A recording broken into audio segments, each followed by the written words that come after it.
So as a Nebraskan, the farmers predominantly voted for the current president. They also voted for Pete Ricketts and Deb Fisher, who aren't doing anything for them. And China announced that they're not going to buy corn and soybeans today, or I think they've done it over the last couple days. I think it was last week, because of the trade war their current president that they voted for decided to wage, a trade war with China. They're not going to buy your goods. And I know that a lot of you have said that you want aid.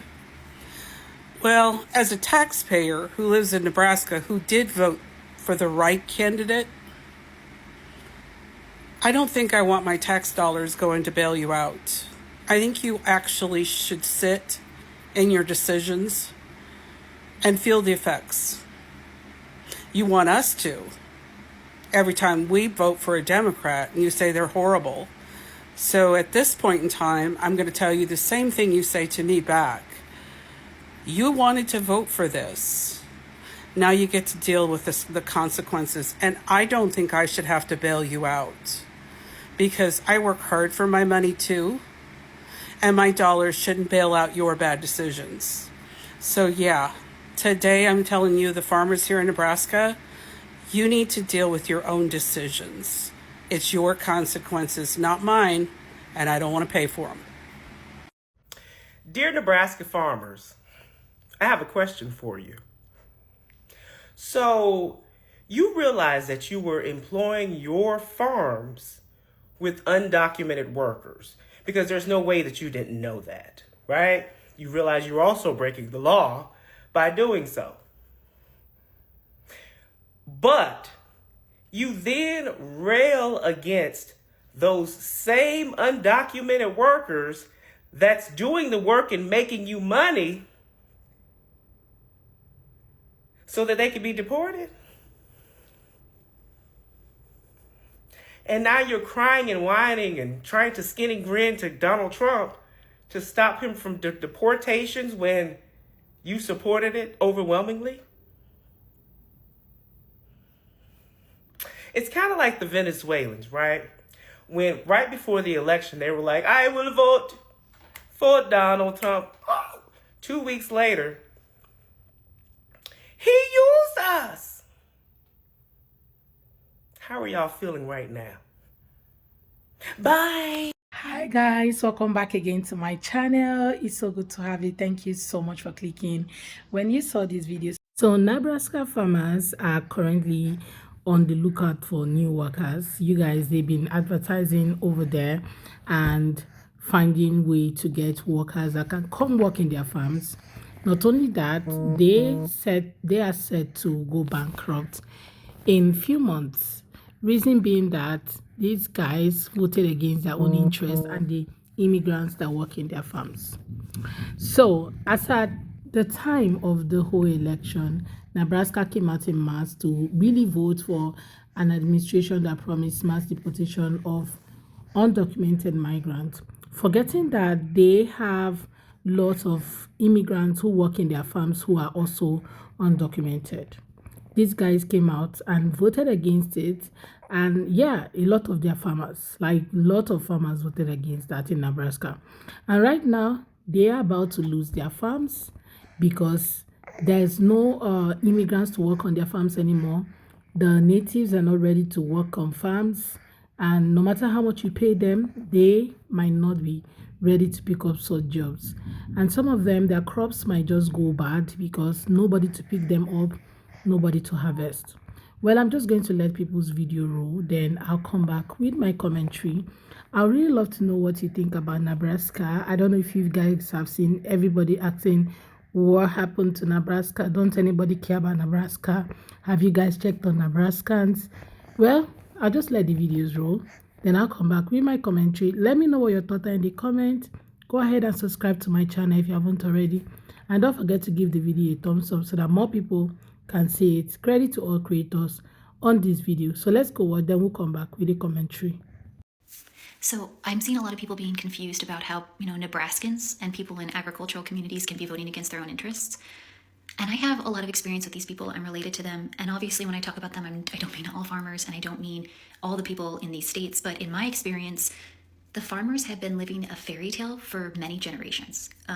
They have been told by the government and by our own society, that they're extremely valuable, which they are, but that they are self-made men and that they exist in a vacuum and that we would be lost without them. And most weird, that they don't receive any kind of assistance, that they're self-made, which is a fairy tale. They receive a lot of assistance, but this is the story they've been telling themselves. This is the story that the government has been telling them. And this is the story that they've passed on to their children and their children's children, because they want to glamorize. They want to make what they're doing idyllic. They don't want their kids to leave the farm. They don't want their kids to go to the big city. They want them to stay and they want them to keep the farm.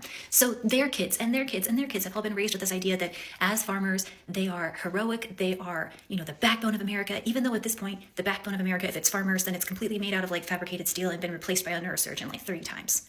They don't see that.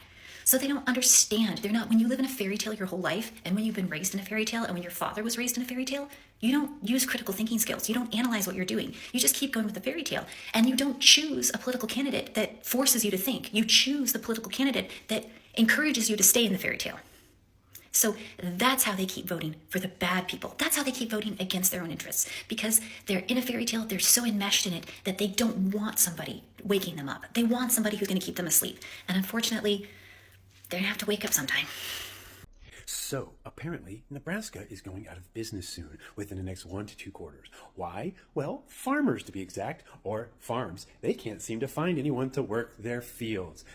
Nebraska, I wonder why that is. Could it be the racist rapist that you voted for that literally told you he was going to deport about 80% of your workforce? But you voted for him anyway because you wanted your bragging rights. That's right, you wanted to own those libs. Well, congratulations, Nebraska.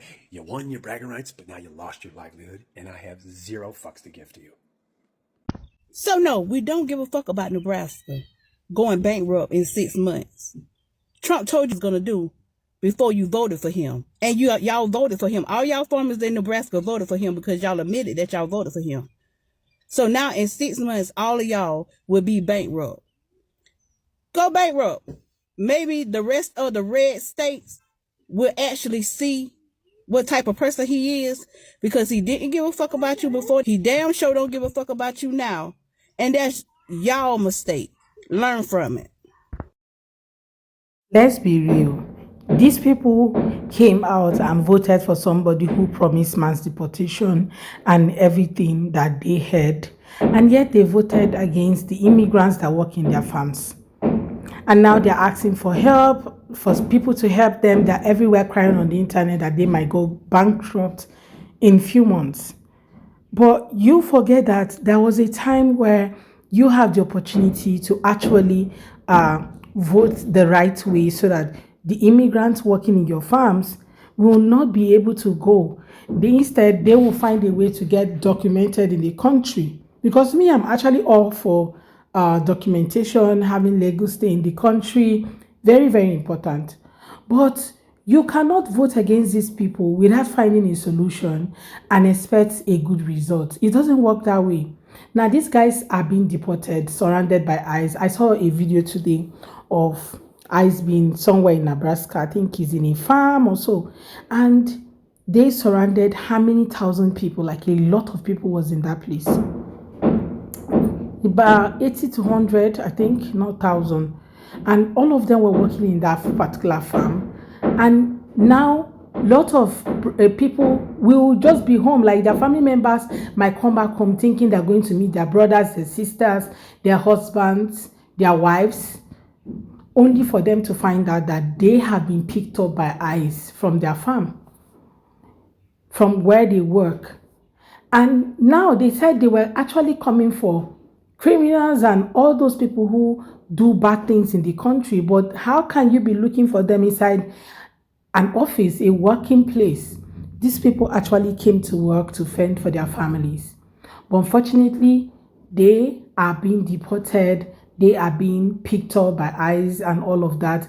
And that is the only problem that a lot of Democrats are actually having with these people, because that's why they're not talking. That's why it's as if black people are quiet, calm, and watching you guys, because even when Latinos call them out, different communities are calling them, the Asians are calling them, come out and protest alongside us and all that. They're saying, like, you never wanted solidarity in the first place. There was never a time you stood out for what is, right by you, by yourself, something that was going to profit you. The only thing that they did was to help you in the first place. If they didn't care, they wouldn't have come out to vote for somebody who had like policies that was going to help you and also help you to become a better person, stay in the country, have legal status, and have your insurance and your health care and all of that thing. They actually looked inward and saw that this person's policy was going to be better than this. So let's vote for this person in order to make sure that everybody is okay. But you guys, it looks like these people voted against their own interests. Now they're calling for help from people that they didn't want to have anything to do with. You voted for this, you called for this, you wanted people to be deported, but you didn't think about it that somehow, if these people get deported, it's going to also affect your farm in many ways. Now, nobody is picking your produce, nobody is there to help you, out with your farm and all that. And now you're crying on the internet. You're not coming out to call on people to help, to assist, when you had the opportunity to actually make things right by making sure that these people have legal status. I'm so surprised when I see palm-colored people crying on the internet and saying all that is happening is so this, is so that, especially for some of them, because some of them are actually genuine, except for some of them who actually voted for this. Now they're not on the internet crying and saying, oh, this is happening to this community, this is happening to these people, whoever is doing this is doing that, is not doing well. They're just saying so many things on the internet, even when they know they voted for this. I've seen a series of them who actually come out and denounce MAGA, regret voting for MAGA and all of that. But a vote is a vote. It's been casted. You have done your part by voting the way you did. So I don't think there's even anything to change until the next 4 years, because this person is already in office. There's nothing you can do. But come to think about it, you guys crying on the internet will not change anything. You voted against the immigrants that work in your farm. You voted against their legal status. Some of them are being picked up in courthouses, like where they went to hear their legal proceedings. They are being picked up. And these farmers now, the immigrants working in their farms are not coming to work. Some of them, like, we can't come to work because we might be surrounded by ICE, picked up and detained for only God knows how long before sending us back to Mexico or wherever we are coming from.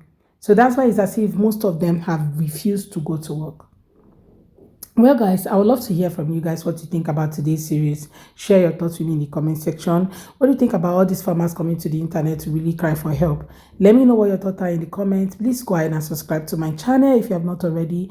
Don't forget to give the video a thumbs up so that more and more people can see it. Okay, so I look forward to seeing you all on my next video. Thank you so much, guys, for watching, guys. Bye.